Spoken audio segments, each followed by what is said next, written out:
Assalamualaikum warahmatullahi wabarakatuh. Kami dari kelompok 2, saya sendiri Erlin Sriwanti dan dua teman saya, Fani Nurrahma dan Tengku Raya Akilah. Di sini kami akan membahas tentang metodologi audit sektor publik, pengumpulan data dan analisis data. Pertama yang akan kami bahas yaitu perkembangan pembuatan program audit. Dalam pembuatan program audit sektor publik ternyata mengalami perkembangan dari masa ke masa, yakni dari audit keuangan sektor publik atau audit atas saldo, audit kinerja keuangan sektor publik atau audit atas penggunaan akun, hingga audit kinerja program atau audit atas program yang menggunakan akun. Adapun macam-macam program audit diantaranya ada audit laporan keuangan, yaitu kegiatan memperoleh dan mengevaluasi bukti tentang laporan-laporan entitas dengan maksud agar dapat memberikan pendapat apakah laporan-laporan tersebut telah disajikan secara wajar menurut PABU. Yang kedua ada audit kinerja keuangan, yaitu pengkajian atas setiap bagian organisasi terhadap prosedur operasi standar dan metode yang diterapkan suatu organisasi dengan tujuan untuk mengevaluasi efisiensi, efektivitas, dan keekonomisan atau 3E. Dan yang ketiga ada audit kinerja program, yaitu tinjauan atas suatu program yang dibuat dengan tujuan untuk menyediakan informasi bagi organisasi mengenai biaya dan kepemimpinan, serta memberikan evaluasi yang terukur mengenai output, manfaat atau outcome, dan dampak. Sistem program audit sektor publik ada 3. Yang pertama, audit atas saldo. Tujuan audit atas saldo itu sendiri ada 4. Yang pertama adalah untuk memberikan keyakinan yang memadai bagi tercapainya efektivitas dan efisiensi pencapaian tujuan penyelenggaraan pendidikan yang memadai. Yang kedua, untuk memberikan keyakinan yang memadai bagi keandalan pelaporan keuangan, pengamanan aset negara, dan ketaatan terhadap peraturan perundang-undangan. Yang ketiga, memberikan pernyataan tentang kewajaran informasi yang disajikan dalam laporan keuangan. Yang keempat, melaporkan hasil audit dengan data yang memadai dan memberikan masukan kepada pimpinan dan bagian terkait agar dapat dilakukan perbaikan. Yang kedua, audit atas pengelolaan akun. Konsep dalam pengelolaan organisasi sektor publik adalah ekonomi dan efisiensi. Konsep yang pertama adalah ekonomi, yang berarti pemerolehan input dengan kualitas dan kuantitas tertentu pada harga yang terendah. Konsep yang kedua adalah efisiensi, yang berarti pencapaian output yang maksimum dengan input tertentu atau penggunaan input yang terendah untuk mencapai output tertentu. Yang ketiga adalah audit atas program yang menggunakan akun tersebut. Nah, di sini ada konsep yang ketiga yaitu efektivitas, yang berarti tingkat pencapaian hasil program dengan target yang ditetapkan. Efektivitas merupakan perbandingan antara outcome dengan output. Outcome seringkali dikaitkan dengan tujuan atau target yang hendak dicapai. Jadi, dapat dikatakan bahwa efektivitas berkaitan dengan pencapaian tujuan. Siklus metodologi audit sektor publik. Yang pertama adalah ada siklus pengumpulan data dan yang kedua adalah siklus analisis data. Siklus pengumpulan data ada 3. Yang pertama adalah wawancara. Wawancara ini bertujuan untuk mendapatkan informasi di mana pewawancara melontarkan pertanyaan-pertanyaan yang kemudian akan dijawab oleh narasumber. Kemudian mereview dokumen. Mereview dokumen ini maksudnya adalah meninjau kembali dokumen-dokumen yang telah didapatkan. Biasanya yang ditinjau adalah kebijakan dan prosedur serta laporan terdahulu. Kemudian yang ketiga ada observasi, yaitu pengamatan langsung atau turun ke lapangan yang dilakukan secara singkat atau secara selintas saja, yang bersifat umum dengan tujuan untuk memperoleh mengenai gambaran tentang objek yang akan diamati. Kemudian siklus analisis data. Setelah dokumen terkumpul, kemudian dianalisis. Ketika sedang menganalisis data, tentunya peneliti menemukan perbedaan yang bisa dikategorikan sebagai koreksi atau kesalahan yang kemudian diklasifikasikan. Temuan audit kemudian disusun dan dilaporkan kepada auditor yang relevan dari masing-masing entitas pelapor untuk konfirmasi sebelum representasi dengan manajemen pelaporan entitas. Teknik metodologi audit sektor publik ini ada 10. Yang pertama ada teknik prosedur analitis atau analytical procedure. Teknik ini terdiri dari studi dan perbandingan hubungan-hubungan antara data. Prosedur ini termasuk perhitungan-perhitungan dan penggunaan rasio sederhana, analisis vertikal atau item-item yang sejenis, perbandingan jumlah dengan data historis atau budget. Analytical procedure ini akan menghasilkan bukti analitis. Yang kedua ada teknik inspecting. Inspecting melibatkan penelitian secara cermat terhadap dokumen dan catatan-catatan serta pemeriksaan fisik terhadap sumber-sumber yang berwujud. Penyelidikan terhadap dokumen menyediakan suatu alat untuk mengevaluasi bukti dokumentasi. Jadi, melalui inspeksi ini auditor dapat menaksiri keaslian dokumen atau mendeteksi adanya perubahan-perubahan yang mungkin dilakukan. Yang ketiga ada teknik confirming.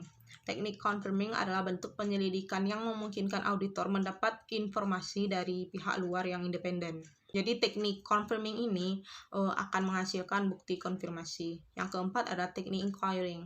Inquiring melibatkan pertanyaan baik lisan maupun tulisan oleh auditor. Pertanyaan ini dapat dibuat secara internal kepada manajemen atau pegawai klien, seperti pertanyaan tentang persediaan yang usang atau kemungkinan dapat ditagihnya piutang, atau secara eksternal menanyakan kepada pengacara yang berkaitan dengan kemungkinan hasil perkara. Pertanyaan ini menghasilkan baik bukti lisan maupun tulisan. Yang kelima ada teknik counting. Teknik ini berhubungan dengan perhitungan. Ada dua jenis perhitungan di sini, yaitu perhitungan fisik aktiva berwujud seperti jumlah kas atau persediaan yang ada di organisasi. Dan yang kedua adalah perhitungan untuk dokumen yang diberi nomor sebelumnya. Yang keenam ada teknik tracing. Tracing ini berhubungan dengan bukti dokumentasi. Dalam tracing ini, auditor memilih dokumen yang dibuat ketika transaksi dilaksanakan dan menentukan bahwa informasi yang terdapat dalam dokumen itu telah dicatat secara wajar dalam catatan akuntansi. Karena prosedur ini memberi keyakinan dari bukti asli sampai akhirnya dimasukkan ke dalam akun, maka prosedur ini sangat bermanfaat untuk mendeteksi catatan akuntansi yang lebih rendah. Jadi prosedur ini penting untuk mendapatkan bukti yang berhubungan dengan penegasan untuk kelengkapan. Yang ketujuh ada teknik vouching. Vouching meliputi memilih catatan yang ada pada catatan akuntansi dan memperoleh serta menyelidiki dokumen yang mendasari catatan tersebut untuk menentukan keabsahan dan ketelitian antara transaksi yang dicatat. Dengan vouching, arah pengujian berlawanan dengan teknik tracing. Vouching digunakan secara luas untuk mendeteksi catatan akuntansi yang disajikan lebih tinggi atau overstatement. Jadi prosedur ini penting untuk memperoleh bukti sehubungan dengan penegasan terhadap keberadaan atau kejadian atau existence or occurrence. Yang kedelapan ada teknik observing. Teknik yang berhubungan dengan memperhatikan dengan menyaksikan pelaksanaan suatu kegiatan dan atau proses. Yang kesembilan ada teknik reperforming. Penerapan yang paling sering dilakukan dalam prosedur ini adalah melakukan kembali perhitungan dan rekonsiliasi yang telah dibuat oleh klien. Yang kesepuluh, teknik computer assisted audit technique, yaitu apabila catatan akuntansi klien menggunakan media elektronik, auditor dapat menggunakan metode ini atau teknik ini. Kemudian teknik analisis data. Ada 3, yaitu kuantitatif, kualitatif, dan kuantitatif kualitatif. Yang pertama, mari kita bahas dulu tentang kuantitatif. Pada penelitian kuantitatif, pengukuran data kuantitatif dan statistik objektif melalui perhitungan ilmiah yang berasal dari sampel orang-orang atau penduduk yang diminta menjawab atas sejumlah pertanyaan tentang survei untuk menentukan frekuensi dan presentasi tanggapan mereka. Adapun hal yang perlu diperhatikan dalam penelitian kuantitatif ada 5. Yang pertama adalah langkah penelitian. Segala sesuatu yang direncanakan sampai matang ketika persiapan disusun dapat menggunakan sampel dan hasil penelitiannya diberlakukan untuk populasi. Yang kedua, hipotesis. Mengajukan hipotesis yang akan menentukan hasil yang diramalkan. Yang ketiga, desain. Dalam desain, langkah-langkah penelitian dan hasil yang diharapkan jelas. Yang keempat, pengumpulan data. Kegiatan dalam pengumpulan data memungkinkan untuk diwakilkan. Dan yang kelima, ada analisis data yang dilakukan setelah semua data terkumpul. Yang kedua ada kualitatif. Menurut Creswell tahun 1998, pendekatan kualitatif adalah suatu proses penelitian dan pemahaman yang berdasarkan pada metodologi yang menyelidiki suatu fenomena sosial dan masalah manusia. Penelitian kualitatif dilakukan pada kondisi alamiah dan bersifat penemuan. Dalam penelitian kualitatif, peneliti adalah instrumen kunci. Oleh karena itu, peneliti harus memiliki bekal teori dan wawasan yang luas agar dapat bertanya, menganalisis, dan mengkonstruksi objek yang diteliti menjadi lebih jelas. Penelitian ini lebih menekankan pada makna dan terikat nilai. Unsur-unsur penelitian kualitatif ada 6. Yang pertama adalah judul. Judul ini harus jelas dan singkat serta sudah menggambarkan fenomena dan fokus kajian penelitian. Yang kedua abstrak, yang ditulis sesingkat mungkin tetapi mencakup keseluruhan apa yang tertulis dalam laporan penelitian. Yang ketiga ada perspektif teoritis dan kajian pustaka.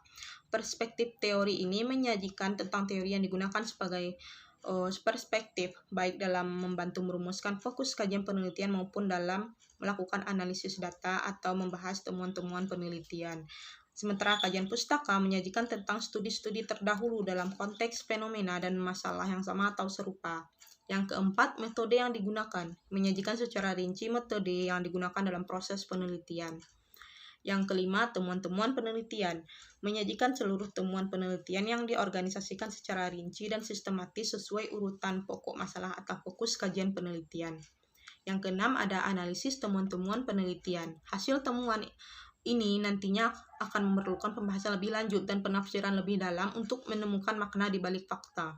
Dalam melakukan pembahasan terhadap temuan-temuan penelitian, peneliti harus kembali mencermati secara kritis dan hati-hati terhadap perspektif teoritis yang digunakan. Dan yang terakhir, ada metode campuran yaitu kuantitatif kualitatif.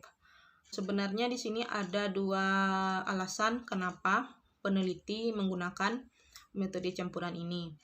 Yang pertama, alasan untuk kelengkapan data. Peneliti menganggap data yang telah didapatkannya belum memadai untuk dianalisis guna mendapatkan kesimpulan yang meyakinkan. Jadi untuk demi kelengkapan data ini, peneliti dengan menelaah berbagai sumber data pun menggunakan berbagai macam instrumen pengumpulan data mulai dari wawancara mendalam, observasi partisipan, dokumentasi, kuesioner dan rekaman, bukti-bukti fisik, dan lain-lain. Yang kedua, karena kebutuhan penelitian. Setelah data terkumpul kemudian diolah, peneliti merasa belum puas dengan hasil penelitiannya, sehingga dia membutuhkan penelitian lanjutan agar lebih komprehensif. Biasanya hal ini terjadi pada peneliti yang awalnya menggunakan metode kuantitatif. Sekian yang dapat kami sampaikan mengenai materi ini, metodologi audit sektor publik, pengumpulan data dan analisis data. Apabila ada kesalahan kami minta maaf. Sekian dan terima kasih atas perhatiannya. Wassalamualaikum warahmatullahi wabarakatuh.